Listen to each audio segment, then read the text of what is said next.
Of course this one had to be my last character study cause Emily Thorne aka Amanda Clarke is the main protagonist and our heroine. She and Victoria have the most precise characterization and the most elaborate backstory. And since Emily herself and she show is obsessed with the past, the most important part of her character is Amanda's backstory and her trauma. So let's dive right into it. Amanda Clarke's backstory is the reason why this show was so intriguing for me to watch. Not only because I believe strongly in right and wrong and that injustice has to be punished, but also because this hits home for me since I lost my father when I was a teenager, too. Funny coincidence. My father died in 2002, which was the original timeline for David Clarke's death before they changed it. Only it was not in April but in October at the beginning of autumn holiday. Here again the famous flashback from the pilot which told us a lot about the moment when Amanda's life was destroyed and the first traumatic event in a long line. David, it's Victoria. Hey, do you mind going and looking after Sammy for me? Sure. David, are you there? What's the matter, Sam? Hey, What you okay? Whoa, whoa, what's going on? What's going on? You're making a mistake! You're making a mistake! Get your hands off my daughter! Amanda, let her go! Amanda! First of all, they introduce to us a motive that will accompany us the audience throughout the whole show. We see David until season 4 only in the flashbacks. Not only because he is dead but also because we have to see him through Amanda's eyes, which underlines her loss we saw in this particular scene. Here Amanda is losing the only parent she has left since David was a single parent and the most important reference person. And what is worse, David seemed to be the perfect father. In the flashbacks before, their life in the Hamptons seemed like the perfect summer holiday that never ends. David, like any single parent, seems to compensate the loss of Amanda's mother with much time, care and gifts. For example, the dog Amanda gets as a birthday gift. Obviously to give her a companion when David is not around. Hello, birthday girl. Look what I have here. Happy birthday. That is up to you. What's he look like? Like a Sammy. Sammy. Okay, well then Sammy it is. Thanks, Daddy.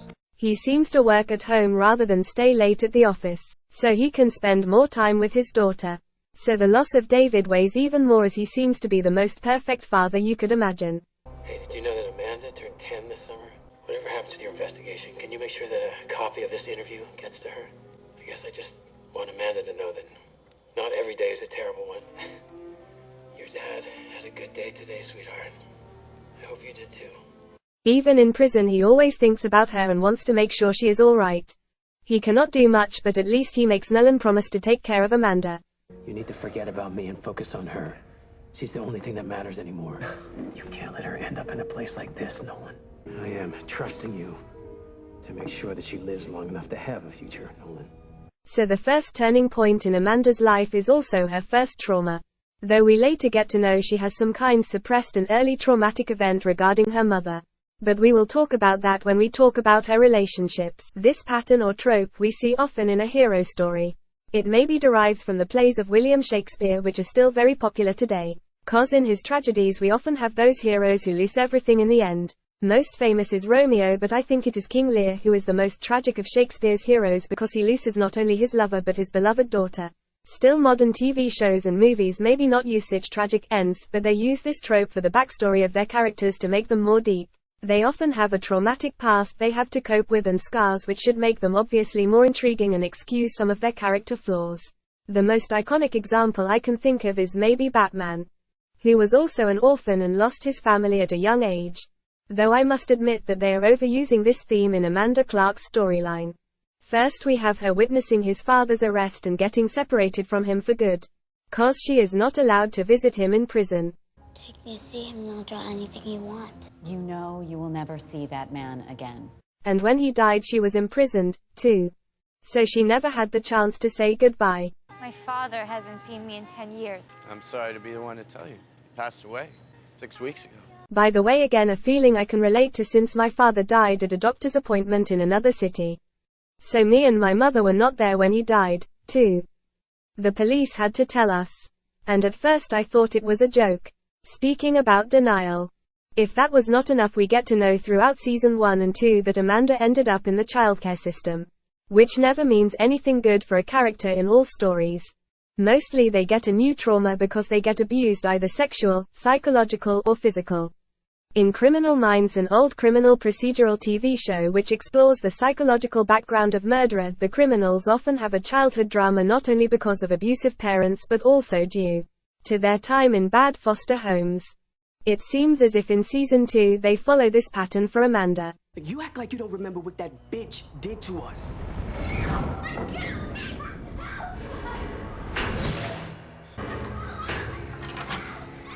No parent will ever want you. They already introduced Michelle Banks, her psychiatrist, in season 1. Instead of helping the traumatized little girl, Michelle made sure that her mental state got worse. I promise to be good. Will you please let me see my dad? No. Please don't leave me in here. I promise I'll be a good girl. You just be pretending. People who aren't who they claim to be, Amanda, are very, very dangerous. You would be wise to remember that. Because of the lies she told Amanda, the girl began to hate her father and maybe also herself, since she was the daughter of a terrorist. Which would explain her violent outbursts as a teenager, but we get to that when we talk about Amanda's character traits and development. For her backstory, it is important to know that everyone in her early life has betrayed her, first and most prominent her father. After believing he is truly a terrorist, Amanda must believe that he betrayed her cause he was responsible for destroying their happy life and future. After that, Michelle Banks, the newest reference person in the little girl's life, betrayed her. Instead of helping the abandoned girl who obviously has no relative left that could take care of her and defend her, she takes Amanda as some kind of a hostage in her institution. And after successfully brainwashing her into hating her father and believing all the lies the Graysons telling about David, Amanda gets to her second station. And this storyline from season 2 is just redundant for me, cause it adds nothing to the story and just gives Amanda a new trauma which in my opinion was unnecessary. I would have rather seen showing us more of Fauxmanda's backstory, since as we briefly got to know in season 1, she was the one who got abused by her foster father. After my parents died, I went through some pretty dark times. My last foster father abused us. I put a stop to it. I ended up at Allenwood. What's Allenwood? It's a maximum security juvenile correctional facility. And defending herself was something that brought her into juvenile detention with real Amanda Clarke. Anyway, Meredith Hayward is portrayed as some kind of devil who abuses the children that are in her care. She withholds food from them and is keeping them in a coal cellar, which looks a lot like one of Grimm's fairy tales. So I still cannot take this part of Amanda's backstory that much serious. It might have been included to make us aware that Amanda had to endure a lot as a child, and since she never coped with the pain. Why do you always draw the same thing? So I never forget what my father did. He lied to me. Injustice and anger she must have felt during that time in her life. She found later that unhealthy coping strategy which most criminals are fond of, revenge and inflicting pain at other people. The last nail into a normal and happy future for Amanda Clarke was her being arrested and staying in prison until she was 18 because she burned down her foster home. I must admit I hate that they changed the story in season 2 and it was revealed that her foster brother Eli James actually lit the fire because he did not want to be separated from her. Since they showed us in multiple flashbacks, especially in the episode when Emily burned down Mason Treadwell's home, that she is some kind of a pyromaniac. It would have made perfectly sense that her first act of retribution was to burn down the foster home that was some kind of personal hell for her. Not only to punish her foster mother, but also to free her foster brothers and sisters and of course future children in some kind. That could have been some kind of key moment in which Amanda would have noticed how she could combine these two conflicting needs. Being good and doing something good for other people but also punish injustice. I actually like the next step in her development and the trope of getting mentored by a woman from the justice system and a self-acclaimed justice seeker. Cause in fact it is not Takeda who becomes her first mentor. And I must admit, as much as I like the dynamic this relationship has in season 1 and 2, it is an intriguing idea having a woman as most important figure in Amanda's life. I am sure if the show would get a reboot, this would have been the first thing that they would change. Cause we have a lot of men in Revenge who have a great influence on Amanda, but only a few women. And it is a shame that her first guidance obviously only serves as a plot device for Frank's investigation and a connection between Amanda Clarke and Emily Thorne. You are just about one bad day away from spending your life in a place like this. What's the difference? I'm David Clarke's daughter. I'm in jail no matter where I go. So you got a bad deal, but you got something else going for you. You're smarter than most of these girls, especially Emily Thorne. Violence is a short-sighted solution when it really comes to handling your enemies. There's better ways to go about it. Smarter ways. Understand what I'm saying? I think in season 2 it would have been far more interesting exploring this time in Amanda Clarke's life, when she was still in the dark about the conspiracy and was very much open to outside influence. And since I like the character of Fauxmanda that much, it would have been nice seeing more flashbacks with her. 'Cause she was an important figure in that time for Amanda. In season 1 they never quite got this duality right, with Amanda using Emily yet still getting fond of her and becoming friends. I mean, they never showed us this gap from being enemies and trying to provoke each other in every possible way until they both explode. And later surely protecting each other from the other girls and getting closer together. From Fauxmanda's point of view, they also could have explored her unsatisfied lesbian tendencies. 'Cause I am sure she felt more for Amanda than just friendship. Otherwise you cannot explain how much she sacrificed to please Amanda and her needs. Anyway, both women had a big impact, either good or bad, on Amanda, since they had been the first persons in Amanda's life that cared for her after she lost her father. However, we only see how this prison guard lady plants the idea into Amanda's brain to use her cell inmate Emily Thorne to her advantage. Which brings us to the next step in my character analysis: personal character and traits of Amanda Clarke. It is interesting how they use the flashbacks of little Amanda Clarke to show us the differences between both personas. This is something that was adapted from the original story by Dumas. 'Cause it is crucial to the plot and Edmund's relationships how much he changed during his time in prison. Very much like little Amanda, he is most innocent and naive. Maybe also a little dumb, since he seems not to understand what is going on behind his back. With Amanda being only an 8-year-old girl, they emphasized this innocence and inexperience. And the difference between that young girl and grown-up Amanda could not have been graver. Little Amanda seems not only to be a total normal and happy little kid. She also cares for all living things. What was that?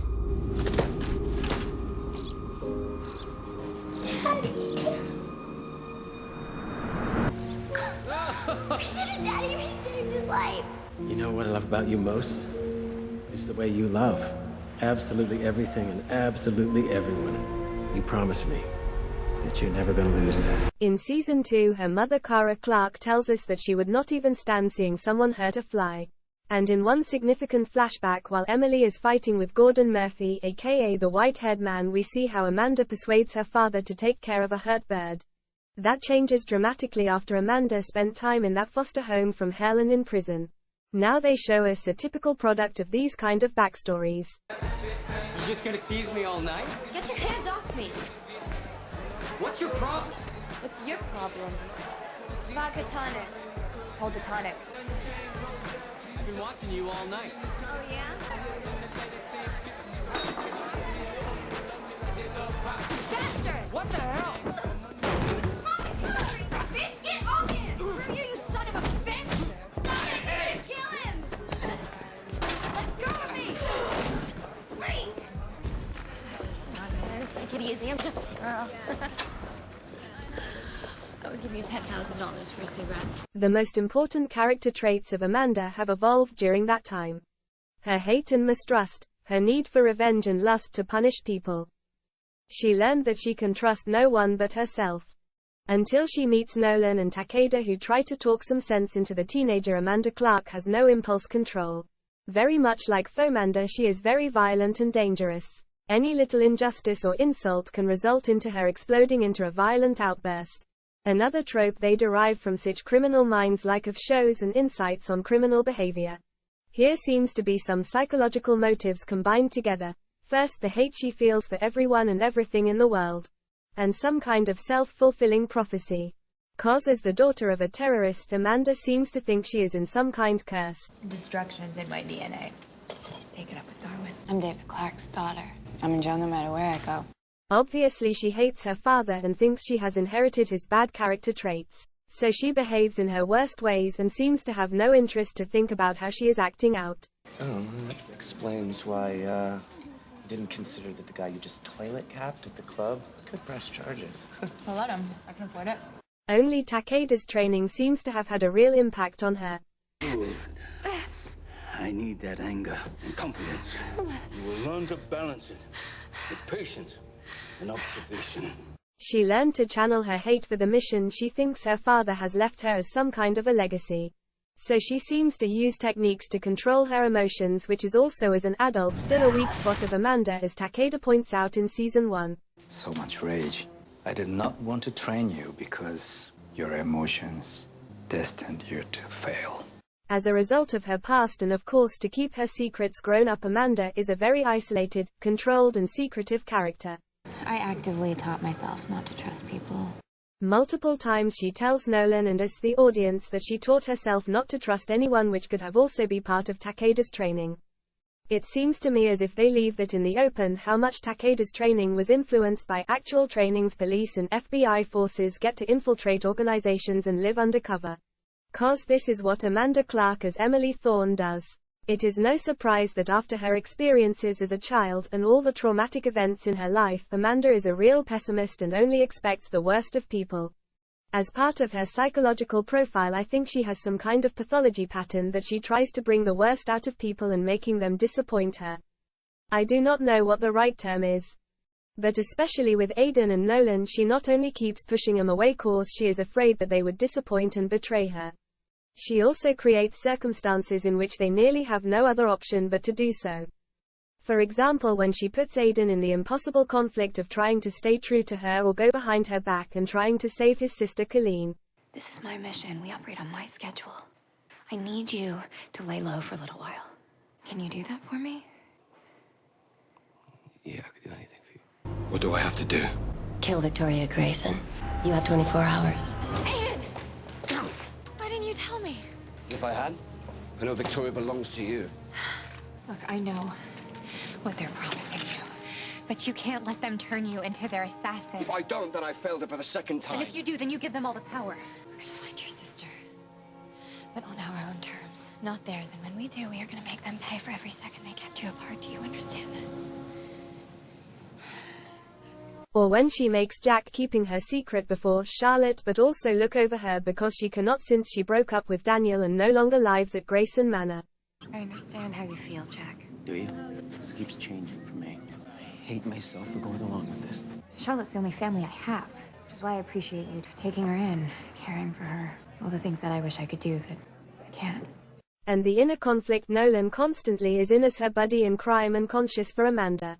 Kind of makes you want to reconsider taking down Father Paul, doesn't it? Tell me you didn't call me here to talk me out of it. I brought you into this because I thought you loved my father. I do love him, and I love his daughter, and I want to protect her. I don't need your protection, Nolan.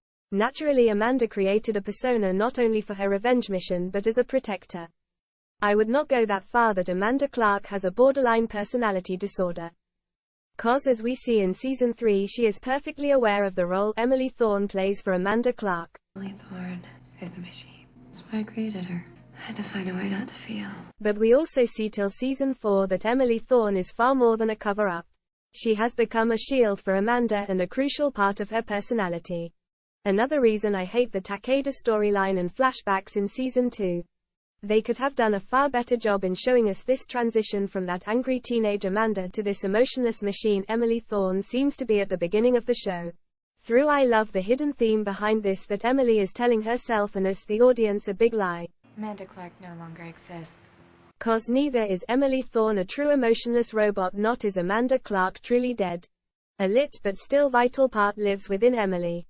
And like in any good story, we see until the finale how both parts of Amanda's personality fight a battle to stay alive until the end. We do not know which one of the two will win. For most of the audience, the part in which Amanda shows us the best of her character was surely the best part of the show. 'Cause her dark triad character is something that is most intriguing these days. Her narcissism is almost normal for a protagonist and has become a common trope of itself as its criticism by friends, family and partners. Here a little excursion on the dark triad test. I answered the questions for all main characters of the show with some not at all astonishing but also some interesting results. First, Emily aka Amanda. She is obviously to almost 100% a Machiavellist. No surprise here, the same with her narcissism being almost 90%. Surprising is her psychopathy level over 50%.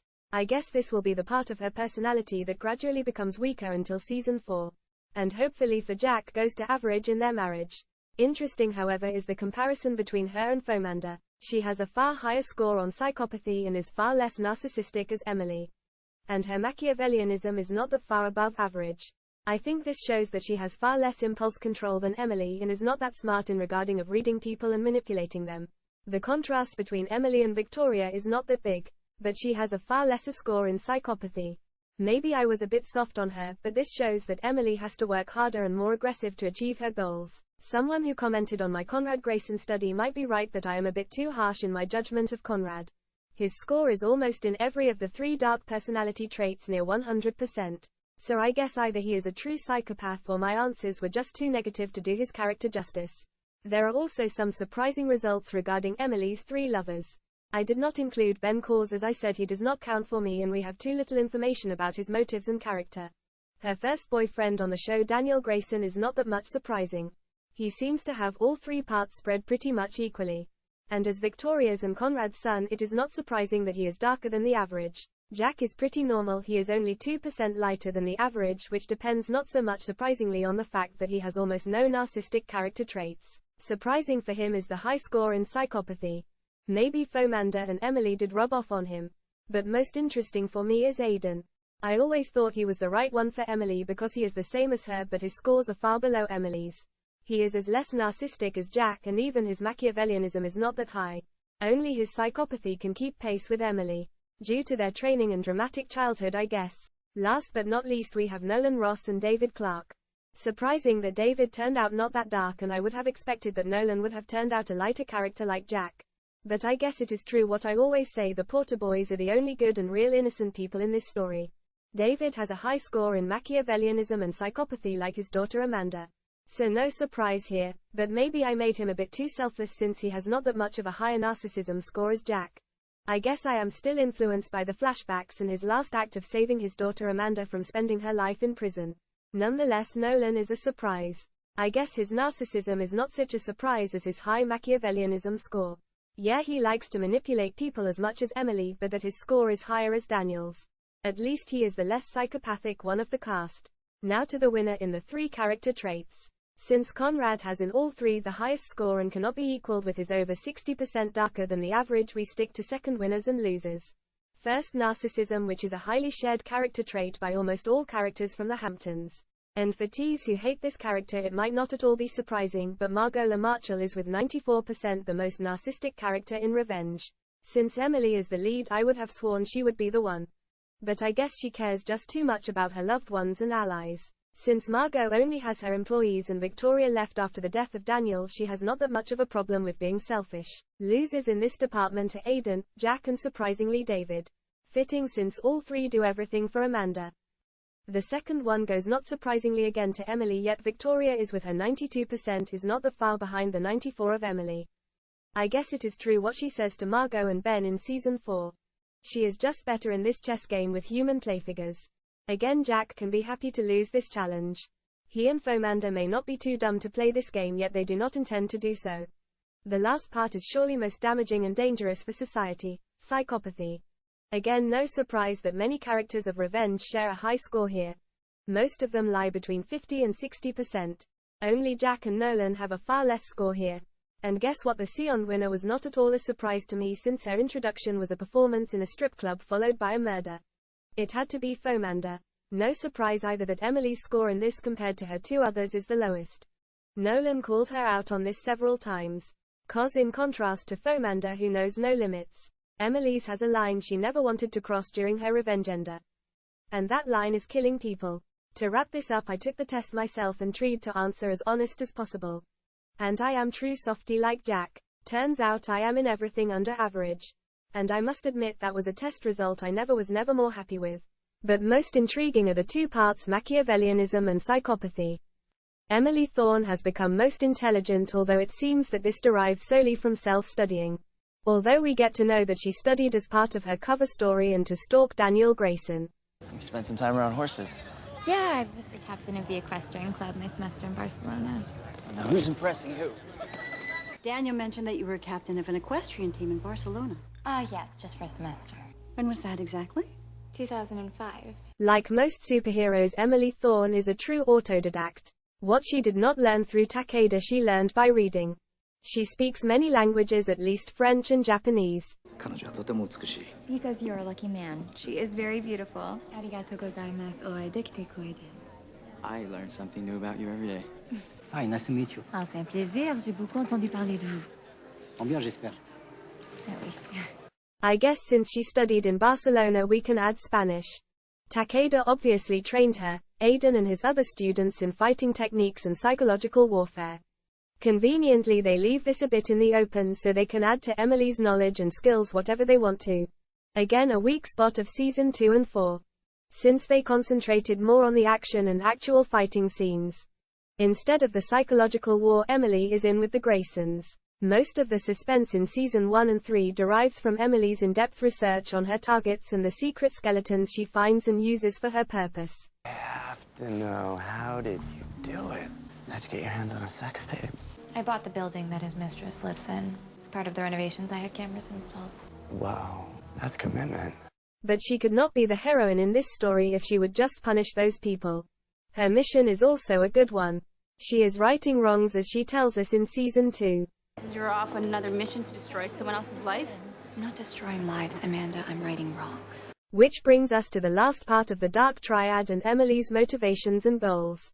'Cause I think that is the part which is most controversial regarding Emily's character. What is still debatable with good reason is her psychopathic streak. For me she is no true sociopath, though she has some sociopathic tendencies like her lack of sympathy and the lust to play with people. I do not necessarily think that makes her a true sociopath like Nolan called her out in season 1. You may be a lot of things. Black belt in karate, impeccable dresser, and a certified sociopath. Sure, she has some sociopathic tendencies like having fun torturing people, especially the Graysons. But her goal is not only to inflict pain. Emily follows a plan and uses punishment not to entertain herself or satisfy a sexual desire. Through that few sex scenes we get, Emily never showed an interest in a pervert or unusual sex fantasy. Yes, with Daniel she is using her attractive body and his feelings for her. And in season 2 she is obviously sleeping with both of her boyfriends. But her confusion at the end of this dream or flashback sequence and in multiple other scenes we see her struggle with her fake relationship. A real sociopath would show no remorse and no empathy. Look, I'm sorry that you had to see that, but it didn't mean anything. Yes, she willfully endangers people who are close to her like her half-sister Charlotte and her childhood love Jack. Last but not least Fauxmanda, who seems to be designed by her to be a casualty in her vendetta against the Graysons. Yet a true psychopath cannot care for people and cannot keep relationships like Emily does. So yes, she has those tendencies and surely is a criminal but not pure evil. Which is an important difference between her and the Graysons. 'Cause she cannot be a true heroine if she is not better than the bad ones. This is for me the most intriguing part of Emily's journey. How she develops a conscious and real relationships which makes her often question not only what she is doing to the bad guys but how she affects the life of her friends. Which brings us right to the next chapter. Emily's relationships and friendships. Including Victoria as Emily's arch-enemy and obsession, we have only 3 female persons that affect Amanda's life and not in a good way. I will leave Charlotte Clarke out of this cause. Amanda never cared enough for her half-sister in order to have a real relationship with her. First we have her mother Kara Clarke, and that first traumatic event in Amanda's childhood she totally suppressed until she finally forgot all about it. At first the plot with her mother being alive was something that really seemed promising. Not only regarding the storyline but also Amanda's character. But how fast this storyline went down, and it was a real disappointment. Instead of giving us insights into Amanda's childhood and her psychological profile, they just gave us a lunatic and dangerous criminal on the run. If Emily Thorne and Fauxmanda were an example of unstable women with violent tendencies, Kara Clarke was just a cartoon. And Emily seems strangely unattached by her mother's return in season 2. At the end of season 1 we had this big reveal that her mother is still alive, and like every orphan Emily hesitates not a moment seeking her origins. But when she finally finds out the disturbing truth about her mother, it looks like she in some kind detaches herself from it. In season 3 Nolan points out that Emily might have inherited Kara's schizophrenic issues. Something occurred to me about your past. Someone, actually. Nolan. You have to face the possibility. I know. My mother. She was your age when she had her first break, wasn't she? She tried to drown me. Nothing ever worked for her. What hope is there for me? Don't do that to yourself. What am I gonna do? But when Emily's blackouts are over, they never speak about it again. I think the writers again missed an opportunity to observe Emily's unhealthy psychopathic tendencies. I know it is a dance, since you cannot have a real unsteady heroine, and she cannot be or become completely bad unless they plan to turn her into a real antagonist. But like always in modern media, the psychological baggage of a character is just a facade or background to underpin the story and not the story itself. Yet it would have been far more interesting to examine her broken mind in season 2 and 3. They did a great job in that flashback episode in season 1 with angry teenage Amanda out of control. But they never really cared to go back there and examine her psychological profile. Instead of using Michelle Banks as a one-time target in season 1, they could have given her and Emily's therapy more space. Okay, Emily's trust issues and her mission to keep her identity a guarded secret would have been a real roadblock for any honest therapy. But it could have been interesting how Michelle would have tried to analyze Emily nonetheless, and how close she would get to know the truth. Especially with all the new traumatic events in Emily's life in mind. But back to Kara. What I still hate is that Amanda's mother had zero influence on her. I mean, they even steal the scene from her in which she forgives Kara. For itself, it was a great scene cause it shows how caring Fauxmanda really is and what Emily is willing to sacrifice for her revengender. But in the last scene with Kara in the car, she just ends up feeling sorry for a troubled woman and is trying to keep her safe. Maybe they had in mind to bring her back, but we never get a real conclusion for this complicated relationship. Maybe the most complicated relationship with confusing emotions on both sides. I still hate that they did not bring her back after Emily revealed herself. So in total contrast to the role of her father, her mother Kara was just absent. Not only for most of her childhood but also for the rest of Amanda's life. I think it would have been better if they had stick to the original story and lie David told, that she died when Amanda was young.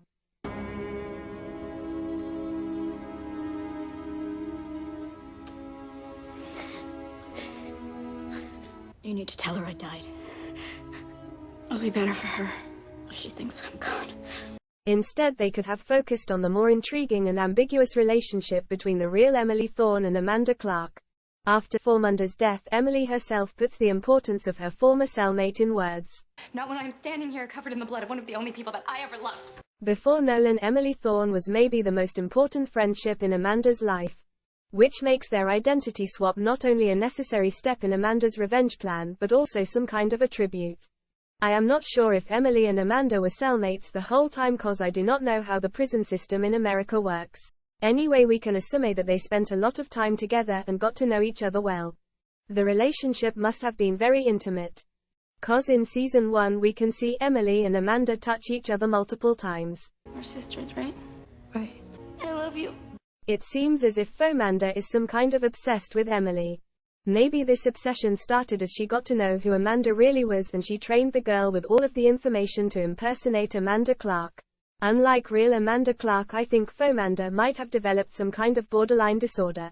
Cause she is living this false identity out of no purpose other than making Amanda happy and strengthen their relationship. At first it seems as if Amanda Clarke is merely using this girl like a real Machiavellist. But as season 1 goes by and especially in season 2 we get to see that Amanda has a soft spot for this girl. The flashbacks are changing too and showing is a more caring side of Amanda. I'll be back for this. And I'll be back for you too, I promise. Maybe she was the one protecting Emily Thorne with her cleverness in prison. In a significant flashback from season 2 we see how Amanda is leaving prison. Since Amanda is the older one of the two girls, she gets out first and leaves Emily behind. In a similar fashion to her promise to Jack, she tells Emily that she will come back to her. This similarity underlines the importance of their friendship.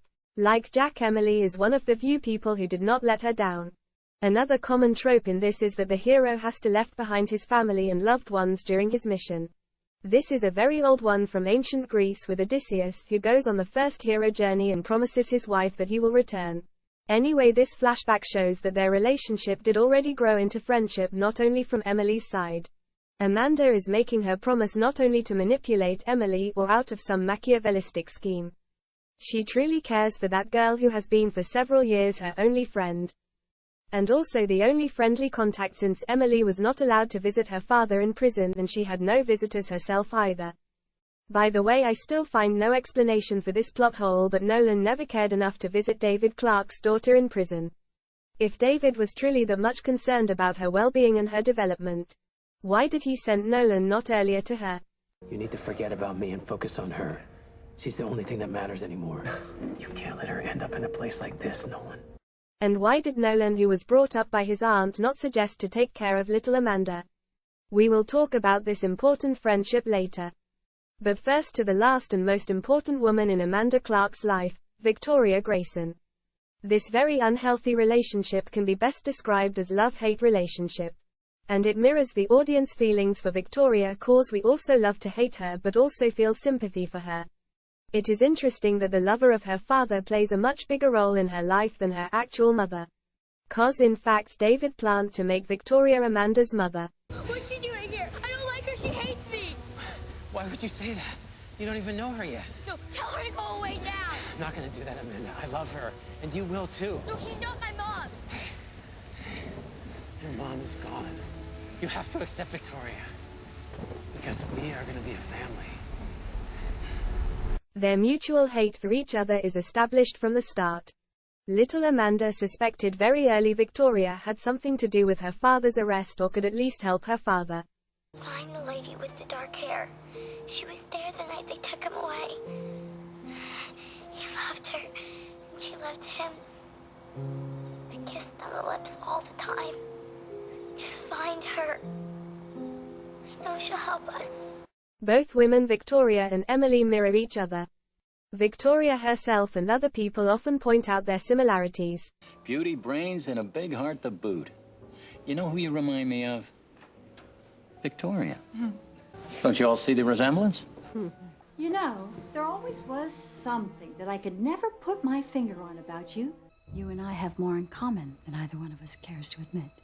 Tell me. Ferocity, an embedded determination to get whatever we want, no matter what the cost. I think unconsciously Emily modeled herself after Victoria. And in season 3 it gets more and more apparent that Emily is copying not only Victoria's style.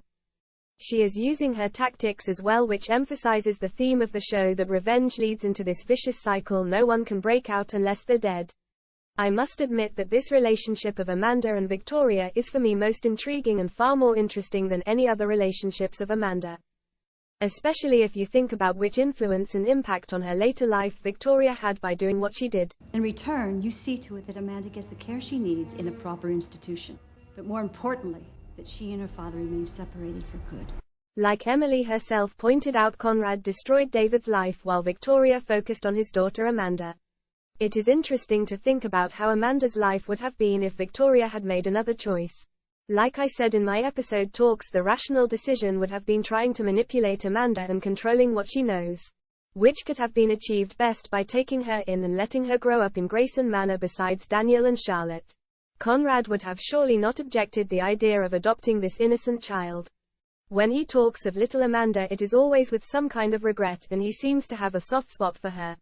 With David Clarke, and what we did to him and his innocent baby girl. Because she obviously reminds him of Charlotte. So in many ways Victoria had Amanda Clarke's fate into her hands, and it is only natural that Amanda takes what Victoria did to her father very personal. It was her decision to put this on a personal level. I promise you that you will not only fail, but you will suffer, and have no doubt, I will show no mercy. And throughout the show it gets only worse. Cause Victoria's suspicion on Emily leads her to scheme against this girl in every way possible even before she knows her true identity. I want you to start following her. I want to know everywhere she goes. I want to know everyone she sees. Something's not right here. I can feel it. So long before the last season, Victoria is Emily's arch-enemy. I'm not interested in what she's not. I want to know who she is. But the most important person in Amanda Clarke's life as a teenager and young adult was her mentor Satoshi Takeda. Another trope with much potential which I think the writers poorly used and neglected. Since Karate Kid we know how this works, so they put not that much energy in these flashbacks and backstory. But for me in Season 1 Takeda was one of the most intriguing characters, and his development in Season 2 was the most disappointing. At first he was loosely modeled to Father Abe Faria, the cellmate of Edmond Dantes, who taught him in everything he had known and told him where to find his treasure before he died and gave him the chance to flee prison. There are many red flags in this storyline. Though I like the idea that he in some kind abused unexperienced and pliable young adults with a traumatic past. Another trope, but one that is not so far-fetched. Like in Criminal Minds, the show I am rewatching right now. Most criminals use other criminals to commit their crimes for them. When they are working as a team, they often show us this dynamic. One person is the leader and mastermind, while the other one is some kind of follower. He is not necessarily less culpable for his actions. But since the mastermind knows how to push the right buttons and manipulate the other, he is even more dangerous. As you were warned, revenge is a stony path. Remember, inside the viper's nest, you must be a viper too. I think the writers did not want to emphasize this because they did not want to minimize Emily's role and impact on the story. Sure, it would have given us the audience an easy excuse for Emily's despicable actions if she was manipulated by Takeda. And it is an intriguing story that this damaged girl was only used by an older man for his agenda. But this is also the true problem of this story arc. Cause it neglects Emily's control over her own life and makes her the victim of brainwashing yet again. In the first season they found a good balance since they showed us that Emily is not only following Takeda's orders and plans like a little child. He appears even more like a father figure when we see them fighting, cause Emily is not doing what she is supposed to in Takeda's mind. You should have heeded my warning. What did you do?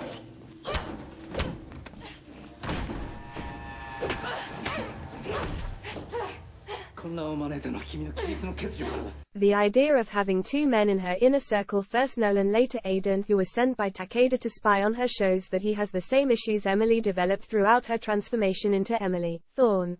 Major trust issues and the need to control everything and everyone in his environment. How long have you been working for Takeda? I know you disabled the security cameras at the party. It's got Takeda's stamp all over it. He wanted me to look out for you. Why didn't you tell me? Because he told me not to. And he can be very convincing. And I prefer you 10,000 miles away from here. Tell Takeda I don't need a nanny. Takeda didn't send me. But he didn't stop you either. Obviously he quickly became something like a father surrogate. But since Emily is also very much isolated, he becomes her whole world. She idolizes him and absorbs everything he tells her like a sponge. It seems as if after she got that infinity box from her father, he is taking over the role as her guidance. Good. I need that anger and confidence. You will learn to balance it with patience and observation. There are two paths to revenge. One is failure. The other will set you free at your journey's end. And you're the guy who's gonna show me the way. His father gave her the information about the people who deserve to be punished, and Takeda gives her the knowledge how to defeat and hold every one of them accountable. But already in season 1 we see the unhealthy aspects of this relationship. First, his need to control Emily's personal life by keeping her separated from Clarke-Porter and undermining her relationship with Daniel Grayson, later with Aiden. How could you do this? By exposing Aiden, you've put both of us at risk. The boy has put you at risk. I should never have let him come to you. The path you walk is for you alone. You were in love with him. When you came to me, you were just a little girl. I did not want to train you because your emotions destined you to fail. I'm not that girl anymore. Maybe Takeda fears the influence other men could have on Emily, and that he would lose control over his best student, especially after he lost control over Aiden that quick. But before we talk about Emily's romantic relationships, we have to talk about her best friend and surely after her father the most important and influential figure in her life, Nolan Ross. With no exaggeration, I can tell that these two are the heart of the show. From the start he is the one who tries to bring the best out of Emily and keep her on the right track. But you're not a killer. You don't know what I am or what I'm capable of. A common trope in all hero stories. Nolan clearly serves the role of Bertuccio, the loyal servant of the Count of Monte Cristo, who slowly becomes his best friend and confidant. My enemies are falling into my traps perfectly. Mad, Your Grace, for ignoring this. You have a fortune. A beautiful woman who loves you. Take the money, take the woman, and live your life. Stop this plan. Take what you have won. I can't. Why not? I am still your man, Satara. I will protect you, even if it means I must protect you from yourself. At the beginning, like the Count, Emily does not trust Nolan and treats him badly. I told you if you got in my way, I would take you down. In the first couple of episodes, Nolan has to fight for his place in Emily's life. What's my little girl with the infinity tattoo up to today? Suddenly she's thinking of filing a restraining order. Thought you might say that. You know, it wouldn't Wouldn't kill you to try and be nice to me. Not part of the plan. Like teenage Amanda, Emily repeatedly rejects Nolan's offer to be there for her. Now get lost, Nolan. I haven't had a guardian in 10 years. I don't need one now. I must admit I love the development this friendship takes over the first 2 seasons until in season 3 Nolan is not only her most loyal ally, but also a true friend without Emily cannot live. 2 years ago, I never would have thought I'd have a partner in all this. Or a real friend. I love these multi-layers of their relationships cause Nolan seems to be like an older brother for Emily. Especially in season 3 she is seeking his advice like any little sister would do. I didn't come here for platitudes.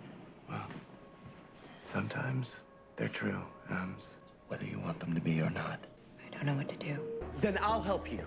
At first Nolan's skills are merely an asset for Emily's revenge agenda, and I think she sees him as another Fauxmanda who can be easily manipulated. It isn't the thorn in everyone's side. To what do I owe the pleasure? Is it possible to hack a computer tablet to run a PowerPoint presentation? Possible for you or possible for me? Can you do it or not? With both hands tied behind my back. Check your inbox. You're welcome, Mary Sunshine. Because they both are in need of a friend and people to whom they can belong. Nolan on the other hand seems to be more afraid of Emily in season 1. You scare me. Good. I think with Fauxmanda and Aiden as new competitors for Emily's affection and attention the dynamic changes. Nolan gets less afraid of her because he has more issues with her other friends. Thought you would sleep well knowing that Amanda was on a flight to Paris. Happy? I'm happy I'm still alive. You should be too. Amanda would never hurt me. Right.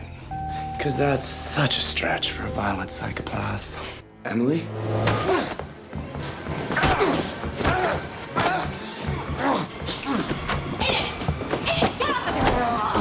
Who's that guy? An ally. Nice meeting you. Jerk. And Emily spends more time threatening those two than going after Nolan, who clearly becomes the first one Emily goes to when she has problems. But on both sides it seems to be kind of a love-hate relationship like in every siblings dynamic. We have some major turning points in season 1. First when Emily goes behind Nolan's back and outs his relationship with Tyler. You crossed the line, Emily. How could you do that to me? If you mean that recording of you and Tyler, you'll thank me one day I did you a favor. But I trusted you. You can't build trust on secrets, Nolan. You should know that by now. And now you've sabotaged our alliance because you fell for a hooker. Later he becomes the first person Emily apologizes to in the show. And the apologizing, how am I doing there? I'm no expert, but I think an apology involves the words, I'm sorry. You still haven't said you're sorry. I'm sorry. So this alone shows Nolan's importance for Emily. Then we have them working together against Emily's targets. Write it off as an initiation fee into our little club. It's not a club, Nolan, and we're not partners. Do you understand me? Yeah, sure. Well, call it whatever you want. I'm just happy to be here. They'll harm me. What do you need me to do? You just did it. Now go. Their first collaboration against Senator Kingsley and later against Mason Treadwell leaves Nolan impressed but also afraid of Emily and what she is capable of. Second he opens that god-awful speech, the program will initiate. You better be right. Tom Kingsley, the former senator? As I like to call him, the corrupt prosecutor who convicted David, then rode a tide of public goodwill into that seat in Congress. Until we pulled it out from under him. I came here tonight to announce that I will not be seeking re-election this fall, as I am retiring from public life. And now? I released the videos to the press. Why? You already got what you wanted. You destroyed a man's career. I want to destroy his life. Down he goes. You scare me. Good. Biased opinion, that is an oversight. It is very much a factor of my work. Objects are always my inspiration. What a tool. Exactly. Mason, so well done. Thank you. May I introduce you to my friend, Nolan Ross? Spill. I'm gonna need time. Time for what? You'll know it when you see it. No! No! Bad girl. I manuscript. as my work. Nolan goes through the same feelings as the audience. We admire Emily's boldness and her elegant mastermind, yet we cannot deny this bad feeling. The last turning point for season 1 is Emily's determination to kill the man who seemed to have murdered her father. Tell me you didn't lose him. I've got an address. Thank you, Nolan. Once you turn this corner, Emily, everything changes. Are you certain? You want to do this? It's the only thing I'm certain of anymore. Text me the address. This will become a pattern for the two throughout the whole show, showing us how little and big Nolan's influence can be on Emily. Big because he is capable of luring out her caring and soft side, since he has to be saved by her multiple times during her revengender. I'm not leaving you alone, Nolan. I love you too. Like she plays it cool in front of Gordon Murphy, she could surely play it safe and give a damn about Nolan's well-being. In return, I may even let your friend here live. Actually, he doesn't concern me. Gee, don't sugarcoat it, Ems. Well, if that's the case, I take back my offer. But instead she always tries to keep him out of harm. And little is his influence in regarding to stop Emily doing something reckless or even bad when it serves her agenda. Like killing Gordon Murphy, she herself has to recognize and acknowledge that it is a bad idea. I thought you came here to honor your father. I just did. Cause when she is determined to do something, she will go through with it no matter what. You probably wonder how his little girl got to such a point. Alone. That's how I got here. But you're not alone. Nolan intervened so that you wouldn't make a life-altering mistake. It's not his job to protect me. I tell that to the people who were on the plane when it exploded. There might be a time and a place for kindness and fairness, but this is definitely not one of them. The same pattern we see in season 3 with Father Paul. Nolan warns her that she is wrong treating him, who shows real remorse like any other of her shady targets. Since the guy on deck is not only a priest, but practically the Mother Teresa of the Bronx, all signs point to Paul being a good man. My father was a better man. Right. The gospel according to Emily, sin unto others as you've had sin done to you. Right. This time I kind of think you're going too far. If you cannot forgive Paul, how do you expect to be forgiven? I don't. Just check your soul, Emily Thorne, because once you start taking down kittens, I'm out. Yet Emily is stubborn and does not listen to him until she herself witnesses what she has done to Father Paul and his project. You were right. I knew you hadn't gone full dark side, so you stopped the takedown? I tried. It's too late. What are you gonna do?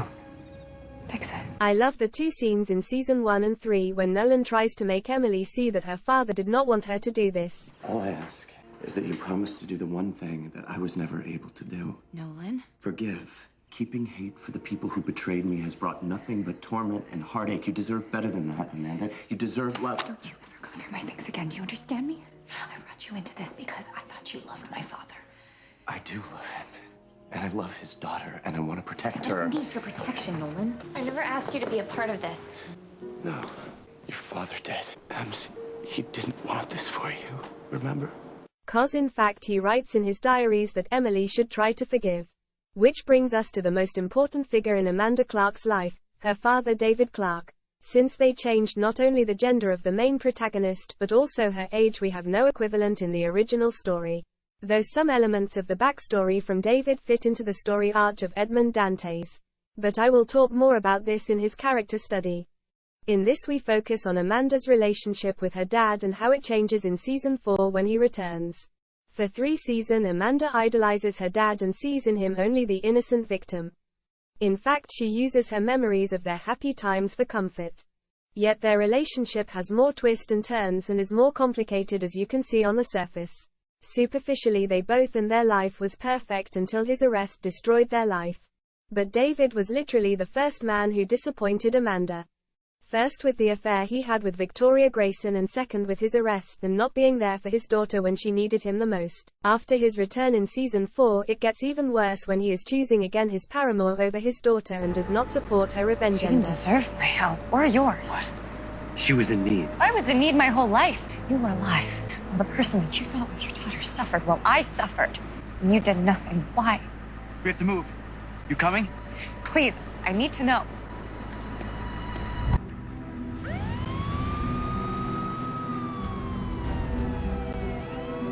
Even telling her that he did not want her to do this. Protecting me, that's not your job. That's why I told you my journals to forgive. Those journals detailed every single person who had a part in destroying you. What did you expect me to do? You killed Conrad. What kind of forgiveness is that? Decision for my life. It's not the one I wanted for you. Now we have again the situation Amanda was in after his arrest. Instead of being angry at those who were really responsible, she hated her father. After reading his diaries, Amanda's worldview turns around and she turns all her rage and anger issues to the conspirators. In psychology, they call this transmission. It is the same pattern we see between Edmond Dantes and his former fiancée. After he disappeared, she married the man who was responsible for his demise. Yet Mercedes did not know that and surely was in need of a protector. But Edmond only saw his perspectives and was full of resentment for her. Why did you not come to me? Why did you not wait? You married the very man who betrayed... That changes only when she can tell him her side of the story. Just like Emily is resenting her father for not being there for her before he can tell her the full story. You were right there. If you had come for her, I would have known. I would have known! You could have come for me, but you didn't. You taught me to be strong and brave, but you're a coward. You could have come for me! I must admit I like this dynamic cause. It would have been far too easy and boring if Emily would just fall into his arms happy about his return. And though I really like them being reunited and enjoying the time they have left together. It was good that Emily finally could see for herself that David was not an innocent lamb going to slaughter. And with the deeds he did for Malcolm Black, they balanced it out how Amanda changed during her revengender. They both are far from being innocent. Conrad ruined my life, but Malcolm, he damned my soul to hell. But that is good, since no one is only good or bad. We have to live with the grey shades. Now we have only Emily's 3 lovers left. I will not talk about Ben because he does not count for me. Since their relationship was just fake and only there to delay Emily's romance with Jack. So let's talk about her first boyfriend on the show, Daniel Grayson.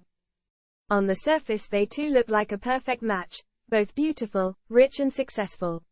The biggest problem is of course that Emily can never be honest with him. A while ago, I promised you I'd be honest with you no matter what. I thought we both did. You're right, I'm sorry. And in season 2 he has the same problem since Daniel gets more and more involved into the Grayson business and its Machiavellian world. Are you okay? I shouldn't be telling you this. Telling me what, Daniel? What is going on? Daniel, are you in some kind of trouble? The people that brought down that plane all those years ago, they're now forcing me to coordinate the financing of their next plot through Grayson Global. Oh my God. What makes the relationship in season 1 work is Emily's dilemma. At first Daniel is a soft target cause he is that easy to manipulate and so hurting trusting. What were you thinking? I was just thinking about the moment that I knew you were the one. Oh, that's nice. But as Emily develops real feelings for Daniel, it gets more and more difficult for her to see her revenge mission through. And what horrible fate do you have in store for young Daniel? Daniel's not a target. You know that. You know how much easier your life would be if you just dropped all this? You're actually falling for Daniel. At least the part with using Daniel and him getting hurt in the process. When his life was threatened, the dread I felt was genuine. In this moment, I knew that my feelings for Daniel Grayson were true. For me, the relationship lost most of his appeal in season 2. Not only because Aiden was a far more suitable and interesting partner for Emily. They really shattered the romantic illusion with Daniel turning bad in season 2 and 3. Well, just as long as you know that he's not an innocent, whatever your feelings were for him last summer, his actions now are pure Grayson. I know. That's why I walked away from him. Do not get me wrong. I really loved the War of Roses in season 3. God, the fact that you still think I'm an idiot makes me laugh. I've been ruminating on your powers of deception, and I realize that everything you say is hidden behind fake concern or a phony smile. If anything else suspicious happens around here, I'll know you're behind it. And just like today, other people will pay the price. But with Daniel getting more and more involved in Grayson crimes and cover-ups, he lost all his potential as a true romantic interest for Emily. He's one of them, Nolan. Conrad confessed everything to Daniel before the interview. Daniel could have come clean. He could have ended the whole thing. But instead, He doubled down on Grayson. My father is the victim of a witch hunt, who I stand behind as a son and beside as a partner in business as I prepare for my role at Grayson Global. So after colluding with his father Conrad by the end of season 1 and again in season 3, Daniel has become again just a means to an end. Emily is just fighting for their relationship in season 2 and 3 to see her plan through. Which explains why he is the only one with no big priority on her agenda after the divorce. Though I am sure that Emily loved him till the end. If you think about her statement after his death. You're still lying to me. I want you to know that it wasn't all a lie. Not with you. I know. There was a genuinely good guy, just trying to find his way. So despite our history, despite everything that I told myself, I cared about him. I talk about his development towards the bad side in his character study. For now I must admit I like the idea of him being one of Emily's antagonists. As much as I would love to have seen him being one of Emily's allies, it seems natural that he stays on his family side. For Charlotte, who shares the same father with Emily, it is more likely that she switches teams. Even more as she despises her mother. While Daniel loves his mother and always seeks her approval. Though it could have been an intriguing storyline if Emily, overwhelmed by her feelings, would have admit her true identity to Daniel in the first finale. In season 2, Daniel would have had to cope with this revelation and decide on which side he is on. Instead, they made him look dumb by not getting that Emily is only using him and sleeping behind his back with Aiden. Nolan's nickname Puppy Dog is really a fitting description of their relationship in the first 2 seasons. Well, he thinks he's in love with you. Meanwhile, poor puppy dog Daniel actually is. He is so blinded by his feelings that Daniel cannot see through Emily's facade. Emily's generous and decent. She's nothing like you. We'll find out soon enough, won't we? But don't be surprised if she doesn't give your romantic delusions the warm response that you're hoping for. It is until season 3 and that revelation in their wedding night that he finally begins to see who Emily really is. I heard everything. You set me up. 2 years. 2 years, and I bet you laughed at me every time I questioned you. You just fed me more of your lies, and why? I understand the appeal behind their relationship as star-crossed lovers like Romeo and Juliet. But by making his hands dirty and letting him shoot Emily, they really killed this relationship. Nonetheless, my all-time favorite partner for Emily is Aiden Matthis. And I am sure if he had not died, he would have been the man who would have made Emily most happy. First of all, I like the chemistry between both actors. Emily VanCamp and Barry Sloane just look great together.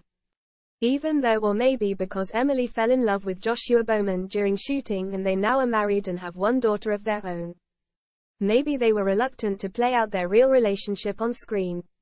What makes Aiden so perfect for Emily is his backstory. Not only was he trained by Takeda, too, and knows her real identity. He has a similar tragic backstory. Her name is Colleen.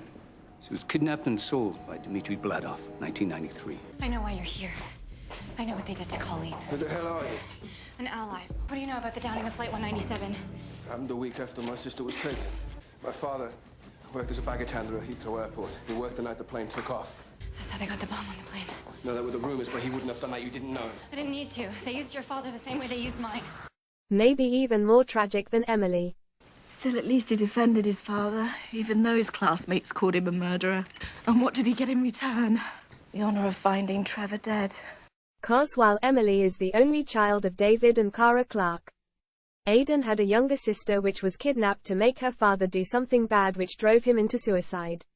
Though he still has a loving and caring mother, that is a lot of baggage for a young man. And in that flashback episode we see clearly what a mess Aiden has been before he met Emily, and she made sure Takeda helped him like he helped herself. If your sensei will have me, I want to learn how to save her.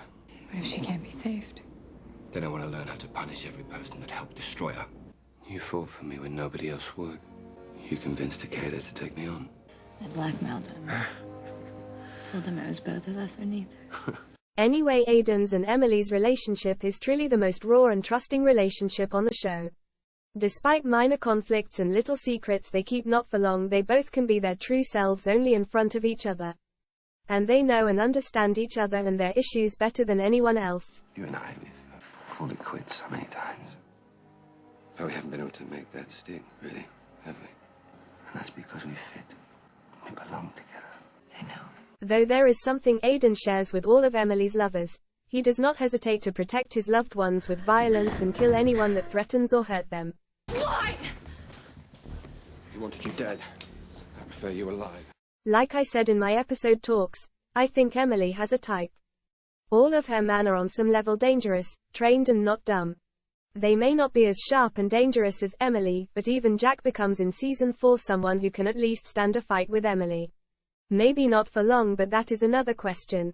Surely they all fulfill the obvious criteria of someone the audience would love to date, and the attraction of bad boys is always a theme in American culture. I'm bad, Elena. I am bad for you. So why wouldn't you have run away from me as far as humanly possible? Because I love you, Damon. Which brings us to Jack Porter and the opposite type of love interest. The stable family guy. At first glance, Jack is the perfect candidate cause in season 1 and 2. He always seems like the most boring good guy. But as we will see in his character study, that changes quickly when his wife and brother die, murdered by Kara Grayson. This man has killed my wife, he's killed my brother. All I've wanted is to find a way to make him pay. Now he becomes a member of the Revenge Club, and after Aiden's death grows more and more into the role of Emily's partner in crime and life. I know many of you are in love with the idea of this so-called puppy love and that he and Amanda are destined to be together. But since Emily's multiple issues, I do not see them as happy as she could have been with Aiden. There will always be a part of Amanda and her life as Emily Thorne which is a riddle for Jack, and he will never fully understand her. Who are you? Jack. No, I keep telling myself I don't want to know. Like, maybe I'm trying to protect myself or you, but the more I see, the more I wonder what happened to that little girl that I met on the beach. What happened to her? And I doubt that she can ever stand up to his idolized version he created of Amanda in his mind. He had that problem before with Fauxmanda and ignored all the red flags, so I guess he has a type, too. To wrap this last character study up, I will talk about my favorite episodes and story arches involving Emily. I must admit that I loved the pilot and the episodes in which everything goes according to plan in season 1. More tea? Please. Set it up by the windows, please. They say vengeance is a dish best served cold, but sometimes it's as warm as a bowl of soup. Lydia! Emily Thorne. Oh my God, is this your husband? And then yesterday at the South Fork Inn. I hope your husband's feeling better. Still, Emily's Machiavellian scheming and plotting against her targets is fun to watch. Especially the first takedown with Nolan of Senator Kingsley and the backstory around Michelle Banks are still my favorites. Emily Thorne. It's nice to see you again, Senator Kingsley. How do you two know each other? Miss Thorne was a senior volunteer in my first campaign. Did you come here to help me finish what I started? Well, I'm a big believer in finishing what you start. Jury found terrorist conspirator David Clarke guilty on all counts. The case, spearheaded by federal prosecutor Tom Kingsley, was a big win for both the United States and the young attorney. Rumors are circulating that a political career is in the not-too-distant future for Kingsley. Is it possible to hack a computer tablet to run a PowerPoint presentation? Possible for you or possible for me? Can you do it or not?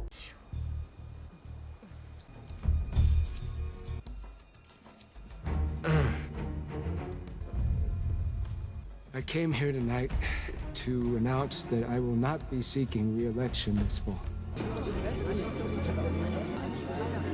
I have to know, how did you do it?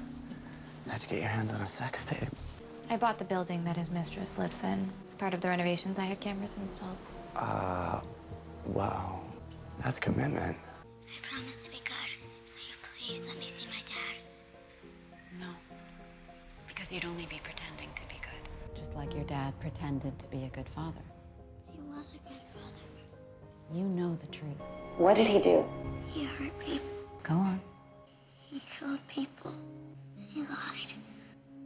Good girl. Please don't leave me in here. I promise I'll be a good girl. You just be pretending. People who aren't who they claim to be, Amanda, are very, very dangerous. You would be wise to remember that. No. Please don't leave me in here. Please. Please don't leave me. No. Get me out. Get me out. Thank you, Dr. Banks. Every time I leave here, I feel more and more determined to take control. Then it sounds like I'm doing my job. Have you hit bottom? Close. I drove my children to summer camp, loaded on painkillers and vodka. Hamptons exposed. How can I explain to my husband that I slept with his sister? It takes a lot for me to get physical with anybody. Oh my God. I just wish I knew for sure that I could trust him. How's your relationship with your daughter? Tense. Distant. The truth is, I'd never really felt close to Charlotte. And sometimes I wonder if having a second child was a mistake. I didn't. You recorded my private sessions for my own use. I am going to destroy you. Someone must have... I am going to ruin you.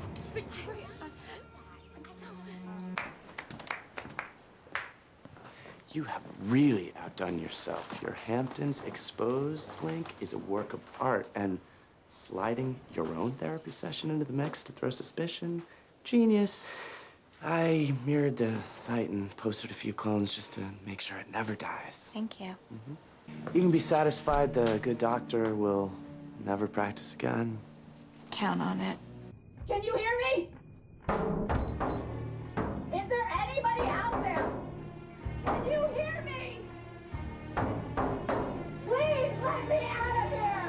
Giving Mason the chance listen to his bad conscience and torching his house because he did not was great. Because it gave her target another edge. And established his pattern flipping between Team Emily and Team Victoria. I'm here to get your side of the story, Mrs. Grayson. Do you have a response to David Clarke's allegations that you two were lovers? You'll have no part of it. As you wish, but I'm going to write this story with or without your input. Feel free to sue me. You see, I have nothing to lose, Mr. and Mrs. Grayson. Just a moment, Mr. Treadwell. Perhaps there is an arrangement that can be made after all. You have to understand the scope of the cover-up. We're talking about people on every level. Prosecutors, defense attorneys, friends. Fascinating footage. Clarke seems to be utterly convinced he's telling the truth. In his twisted mind, he is. The general consensus within the psychiatric community is advanced pathological narcissism. And no element of his story has been borne out by facts? Not a shred. Could it be true? Could I have been wrong about David Clarke? The answer, I'm afraid to say, was a resounding no. I'm gonna need time. Time for what? You'll know it when you see it.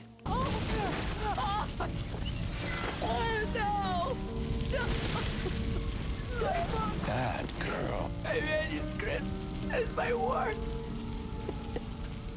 The most fun was when Emily had a worthy competitor that lasts for more than just one episode like Tyler in season 1. What are you saying? That I'm making this up? What's your point? Either you're confused, or you're giving spectacularly bad advice. Forget it, I'm just trying to tell a story. Oh, I believe that. Who does she think she's talking to anyways? That's a very good question. You might want to be careful who you're dealing with. I'm always careful, but I always know who I'm dealing with. What are you doing here? You do not want to mess with me right now. Give it to me now, you bitch! Out of my face. You know the Graysons can't stand you. Leeching off of them all summer, who can blame them? And as for me, well, I've always seen you for exactly what you are. An impotent little misfit who's gonna spend the rest of his life on the outside looking in. Emily. Emily Thorne. Poor little rich girl next door. You've had a target on my head since the day we met. Now you can see how it feels. Does the name Frank Stevens mean anything to you? He worked for the Graysons. Emily bashed his skull in and then planted his wallet in my pocket for the cops to find. Speak of the devil, or should I say the devil's daughter. Your father had excellent penmanship, by the way. Tyler. But then again, so would vindication. How's Danny? Excited for the party tomorrow night? You'll never get close enough to find out. I'm crushed that you don't want me there. She's been playing you, brother. She's playing all of us. She's a wolf in sheep's clothing, you idiot! And you're just a helpless little lamb headed for the slaughter. Stand back, please. Lydia and Mason, who returned several times during the first 3 seasons, and of course Pascal LaMarchal. We all have our self-work in, Emily. I just made it my mission to find yours. Because there's nothing honest about you. And I can finally prove it. Here's the after. Clearly not you. Ready for the before? And there you are, Emily. Looks just like you, but with $1 billion fewer dollars. Leave the door unlocked.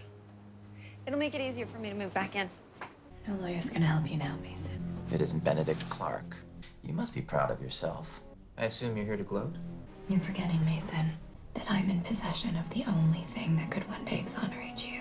A full confession of my own. I guess you've got a deal, Miss Clarke. I just received a news alert that my name has been cleared. Well done, Amanda.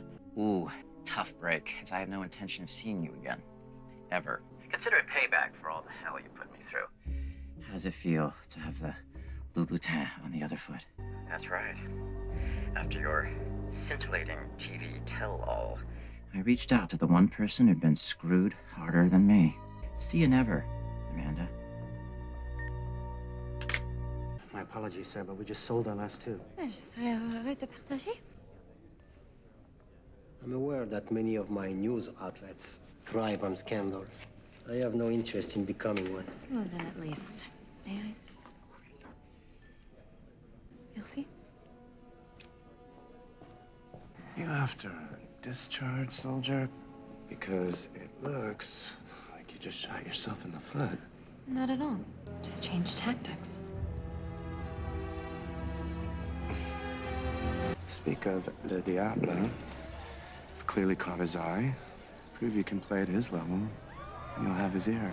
I feel that I've put a considerable amount of energy into getting your attention. And now that I have it, I think it's your turn to get mine. You'll be interested to know the only thing Emily wanted to discuss was your family's secrets. And for you, I will find out why. I'm grateful to you, Pascal. Miss Thorne. No. Agent Rebecca Stone, Homeland Security. For 3 years now, I've been undercover building a case against the Graysons. Money laundering, murder, terrorism. And you have the information that I need to close my case. I always knew you were up to something. Feelings mutual. Do you want her? What I've wanted from the beginning.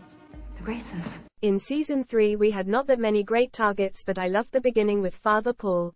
Who's next to get caught with red on their face? Paul Whitley. So Conrad used Paul's silver tongue to sway the undecided. Now you have your answer. And I have my next challenge. Why? See, some untouchable CEO. He works for an even higher power. Thy kingdom come, thy will be done, and forgive us our trespasses, as we forgive those who trespass against us. And lead us not into temptation. Deliver us from evil. Amen. Amen. Since the guy on deck is not only a priest, but practically the Mother Teresa of the Bronx. All signs point to Paul being a good man. Right, the gospel according to Emily, sin unto others as you've had sinned unto you. Right. This time I kind of think you're going too far. If you cannot forgive Paul, how do you expect to be forgiven? I don't. Forgive me, Father, for I have sinned. Trust me, I'm well aware. And I'm willing to give you my forgiveness. Something I've never given anyone. But you're gonna have to earn it. After Mason, he was the second target who showed remorse, and he really could have been a great ally and confidant for Emily if he was not killed off that fast. If Conrad doesn't come forward, I will. I was enraged at the injustice I felt when you framed me, for taking away everything that I thought I deserved. But I've realized that those feelings must pale in comparison to what David Clarke must have felt. To have his life ripped away from him, his career, his little girl, and to think that I helped do that to him, I played God. You promised me your forgiveness. I do. I forgive you. But you're not God either. I urge you to let go of whatever grudge you may have and move on before you lose yourself. Peace be with you. I also loved the story arc around Daniel's murder trial, in which Takeda gave our heroine what seems an impossible challenge. You risk your fiancé spending the rest of his life in prison. How she managed to save both men Daniel and keep Jack was one of her most elegant masterpieces. What's that? On your sweatshirt, is that blood? That's not mine. That's not mine. Lee Moran, you're under arrest. Come on, it's not my sweatshirt. I'm being set up. Man, Ems, when you said you were going to use Lee as your pawn, you weren't kidding. By the way, it is interesting that they would stand the temptation to make Emily lose yet another important man in her life, since they made us believe either one of them, Daniel or Jack, could die or end up in prison for a crime they did not commit, like her father. Sammy's death was, until Fauxmanda's and Aiden's death, the most sad moment. I don't know if I have it in me to say goodbye to him. Such a good listener. Thank you for making me smile every day, even on the worst of them. Thank you for teaching me how to love. Go on, go play. So Emily lost in every season a loved one companion. In season 1, her beloved dog, who was a connection to her happy childhood and Jack. In season 2, she had to say goodbye to Fauxmanda, who was more than just an insurance policy. Jack, and my baby, I need to know you'll take care of them. Don't you talk like that. Give me your word. I promise. Oh my God, I'm so sorry. Don't be. You've given me the one thing I thought I'd never have. A real family.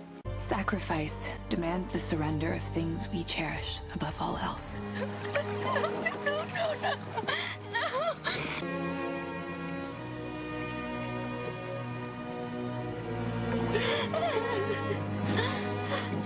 Finally, in season 3, she lost with Aiden her possibility of a happy future.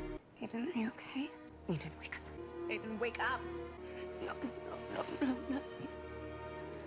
Aiden, wake up! No!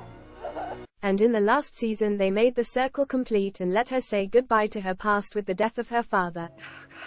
I miss you so much. Whenever you miss me, remember how much I love you. It's infinity. Time. Infinity. Upon embarking on a path of revenge, Confucius warns that one should dig 2 graves. Confucius was right. The second of the 2 graves was meant for me. I was only saved by my father's infinite love. An episode one enjoyed for making us aware of Emily's fighting skills was the one in which she took Gordon Murphy down. You've made a grave miscalculation, Miss Clarke. I don't think so.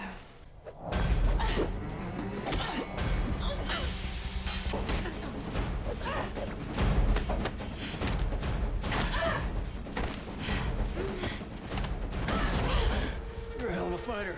You must have gotten that from your mother.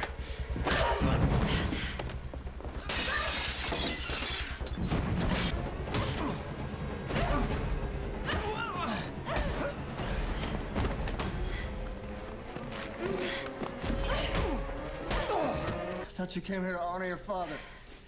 I just did. The first finale was only special in terms of the expectations it aroused regarding Amanda's mother and the new conspiracy. American initiative handled the cover-up. What did she say? That they killed my mother, too? No. Your mother's alive. Let it play. And like anyone who has already seen season 2, it was a great disappointment. Full of side plots and minor characters, there was not much standing out for Emily. And we saw poor character development not only on her side. Now I have this incredible family. It's not fair. Another thing which got more and more explored in season 2 and 3 was her obsession with Victoria. I loved that episode in which Emily tortures Victoria with information she got from Mason Treadwell. Victoria, she has another son. I imagine you'll exploit this fresh little morsel with your usual flair. You can't even begin to imagine. And the whole setting with the mask ball. Emily probably never looked better than in that white form-fitting dress. But if it bothers you, Victoria, you can pretend that I left Emily Thorne at the door. To a lovely evening. And that exchange in which Victoria threatens Emily. Tell me. Ferocity, an embedded determination to get whatever we want no matter what the cost. Do not forget that I have been at this much longer than you. I promise you that you will not only fail, but you will suffer. And have no doubt, I will show no mercy. How sad for you, Victoria. That of your 3 children, the 2 that you decided to acknowledge want nothing to do with you. That's the truth. Emily revealing herself to Jack is in retrospect not that much thrilling. Jack, look at me. Deep down inside, you've always known the truth. I'm Amanda Clarke. Though it was a huge step for Emily to invite him into her inner circle. And it was the first step on their really long romantic journey with the audience goal of getting back together. Season 3 and 4 are most intriguing regarding Emily's character development. In Season 3 we see maybe the most obvious changes in Emily's behavior and character. You know what always stuck with me? That time that you implied I was a robot. I didn't know. Emily Thorne is a machine. That's why I created her. I had to find a way not to feel. The truth is, I have no idea who Amanda Clarke is anymore. Especially the episodes with Father Paul Whitley show us how much Emily developed a bad conscience and a conscious mind about the consequences of her revengender. Yeah, he was a good man. He was taken too soon. Not at least Daniel's trial and Fauxmanda's death showed Emily that she is not ready to sacrifice everything for her revenge. Terrible things are happening to the people you care about. I know that's not what you wanted when you started this. I didn't start this, Nolan. They did. And don't ever tell me to let go, or to ease up, or to forgive. Not when I'm standing here covered in the blood of one of the only people that I ever loved. A learning process we see in the book with Edmond Dantes, too. For me, Season 3 is that strong because it poses constantly the question we had in Season 1. But for me, commitment has a shadow side, a darker drive that constantly asks the question, how far am I willing to go? The wedding episode and the War of Roses between Emily and Daniel will always be my favorite regarding these two.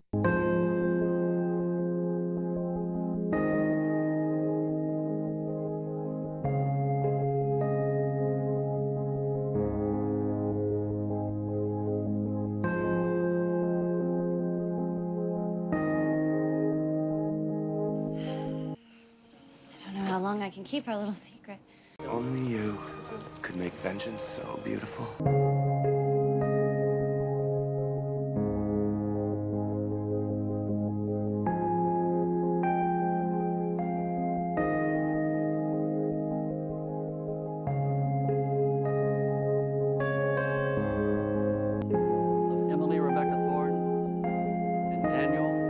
Grayson. This ring I commit to you, to our child, and our future together. I love you, Emily. Now and always.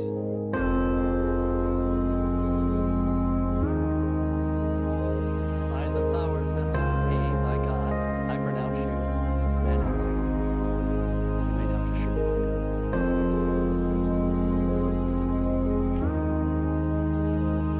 Ladies and gentlemen, it is my great honor to present to you Daniel and Emily Grayson. You'll be cleaning it up yourself. I fired the staff. What? What? That wasn't fair, Daniel. God, the fact that you still think I'm an idiot makes me laugh. I'm not doing all of this because I'm a bored housewife. I'm fighting to win you back. Really? I've been ruminating on your powers of deception, and I realize that everything you say is hidden behind fake concern or a phony smile. Is this what you wanted? To break me?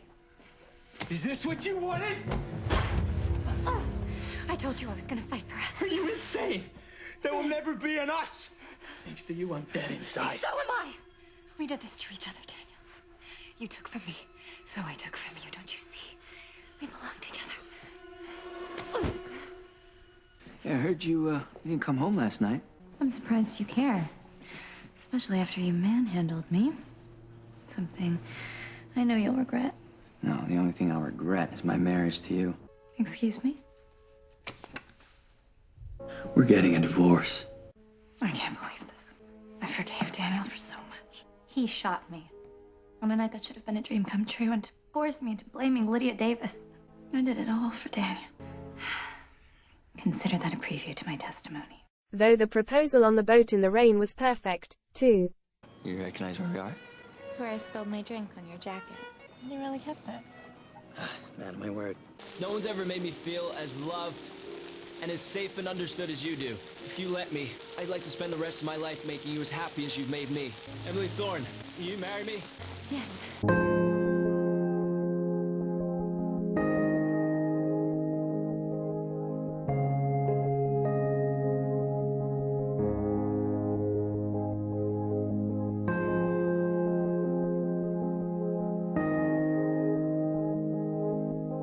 And of course the season 3 finale with Emily finally taking down Conrad and Victoria. Turn on the TV at Grayson Manor. It seems the transmission you just saw was live from inside the Grayson house. Shocking footage shows Conrad Grayson confessing to a host of illegal activities, including terrorism, conspiracy, perjury, and murder.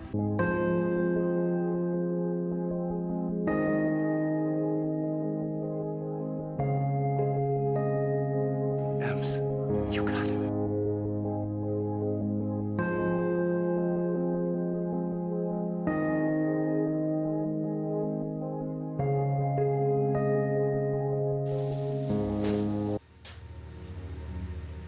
I know you're there. I should kill you right now.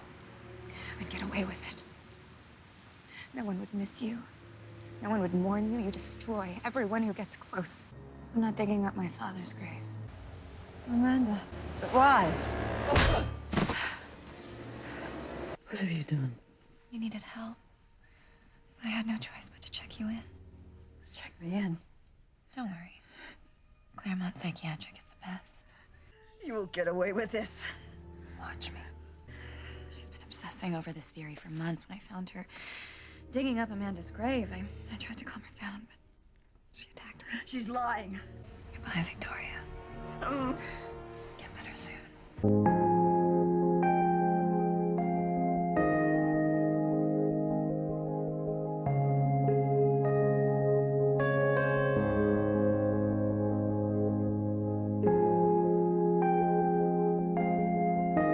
And how a child's vow becomes reality.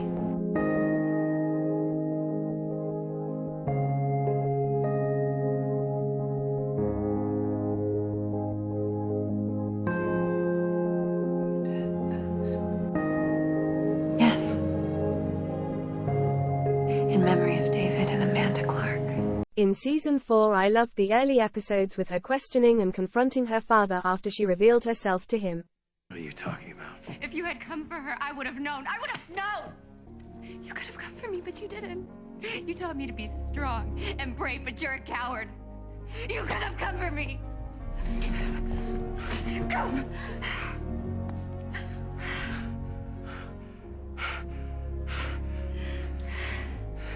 Amanda. I was in need my whole life. You were alive. Well, the person that you thought was your daughter suffered while I suffered. And you did nothing. Why? Please, I need to know. Who are you?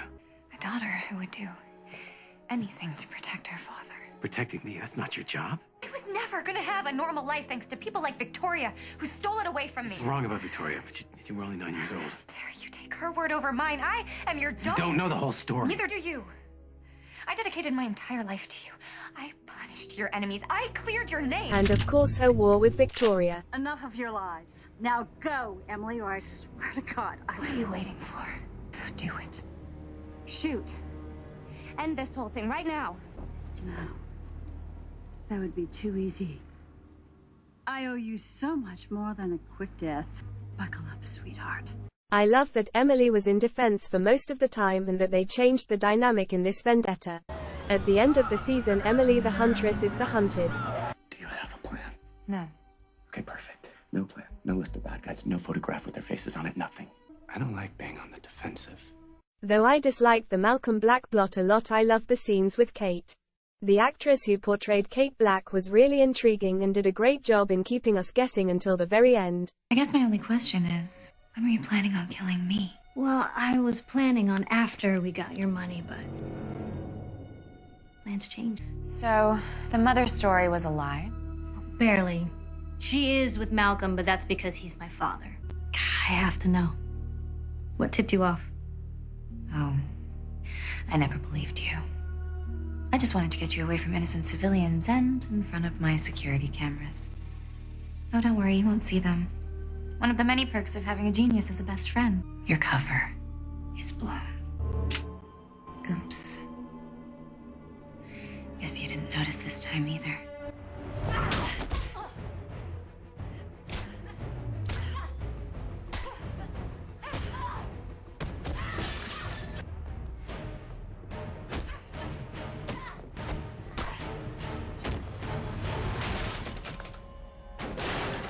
Daniel's death and the loss of Margot Baby was something I enjoyed, as sick as it sounds. Didn't you listen to me, Daniel? I told you to run.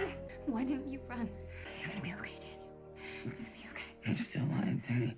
I want you to know that it wasn't all a lie. Not with you. I know.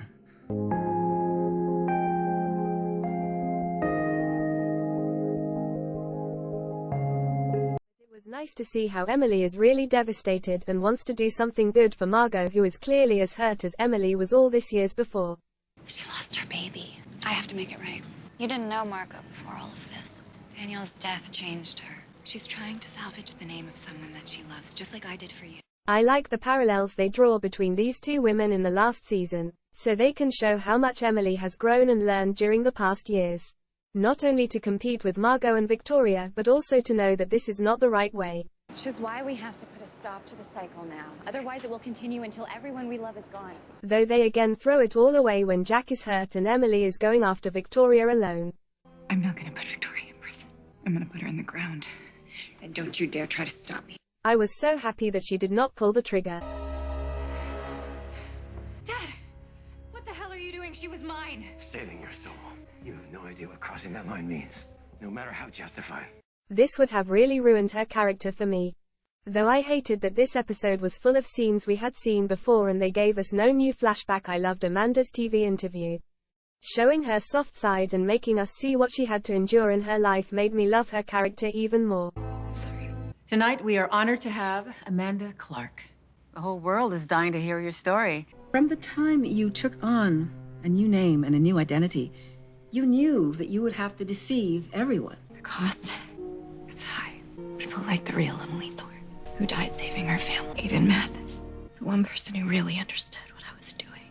The man that I was going to spend the rest of my life with, taken from me forever. The last arch with the finale was far from being perfect, but very close. Victoria had one final request before killing herself. She asked me to pass along a message to you. Hello, Amanda. I'm sending you this message to tell you that I'm ending your game of revenge. By the time you receive this, I'll no longer be among the living. I'm going to make it appear as if you murdered me in your own home. So I suppose that makes me the victor in our little game. Enjoy your life in prison, my dear. May you suffer greatly.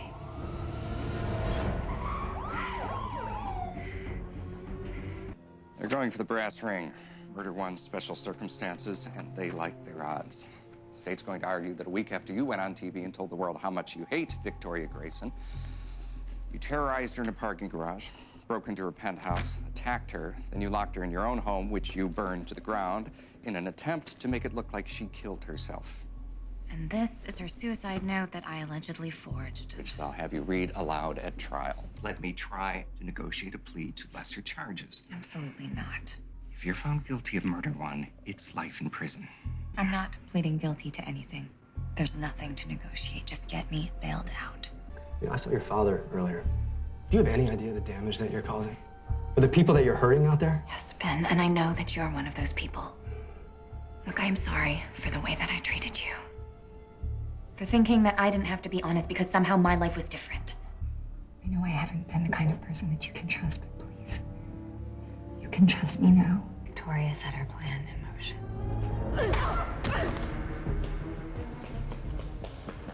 She made it look like I attacked her in a parking garage. Made sure there were witnesses who would say as much to the police. She staged her penthouse to look like she was assaulted. And seasoned it liberally with her blood. The rest of which she gave to Mason to plant in my car. She altered her handwriting just enough to make her suicide note look like a good, but not great, forgery. All that was left was the big finish. Making the world believe that I was a bigger monster than she had ever been. A monster who burned the queen alive in the castle she used to own. You don't believe me? You don't think I'm telling the truth? No, it's not that I don't think you're telling the truth. It's that I don't think you know how to tell the truth. All right, I don't think there's any difference in your head between the stories that you spin and actual facts. And that is what makes you dangerous. This one time, I need you to believe me. I know you do. I don't. Do you know when Ben Hunter's coming in this morning? He's not. Okay, well, this afternoon. Detective Hunter is dead. No, I can't believe that. Ben is dead. He was murdered. It's my fault. Then I need Margot. I need 5 minutes in a room with Margot LaMarchal. Morning? No, I need to get out today. What do you mean, morning? It means you were framed at the worst possible time. Amanda. Of course you were behind this. We've got all night to discuss it, among other things. There's more important things to worry about. Hurting me won't change the fact that you murdered Victoria. You know I didn't. You were delusional. Delusional with nothing to lose. The guard schedule gives us exactly 11 minutes, which is 4 minutes longer than I'll need. What is all this? I learned a little something called practical munitions. The art of taking anything from your immediate environment and turning it into a weapon. You're bluffing. One weapon, no waiting. What is the matter with you? What is the matter with you, Margot? You filled the empty space in your life with a lying, dangerous fanatic, and that is what you became. I don't have sympathy for you. You brought this on yourself. Now, you listen to me. My father is ill, and I refuse to spend the last days of his life in prison for something that I didn't do. I need to cancel the Thorne job. I wasn't myself when I asked him to hire you. You were the darkest part of yourself. Don't be ashamed. Own it. Oh, I am nothing like you. Either you tell me where Amanda is and you die, or you don't tell me and you die slower. I really like that they keep us guessing till the end if Emily or someone of her loved ones is going to die. Though I am still happy that she got her happy end. I think she deserves it. Like a second chance. Now that I have all of your attention, there's a little something that I wanted to give my new husband. I consider myself lucky. Most morality tales don't have a happy ending. For me, the original story by Dumas left always a sour feeling. With Edmund staying alone and his love Mercedes ending up in a nunnery. In my opinion, they had deserved a second chance for their love, too. But now the only things I care about are walking off this island with me. Let's go home. And most modern versions of the story change it to a more hopeful and fulfilling happy end. And unlike Victoria, she was truly innocent and had nothing to do with Edmund's fate. Anyway, what do you think? Does any one of you know the original story? And what do you think about Amanda Clarke aka Emily Thorne? Is she a good character in the end or too far gone? Feel free to write your opinions in the comments below. I am thrilled to get to know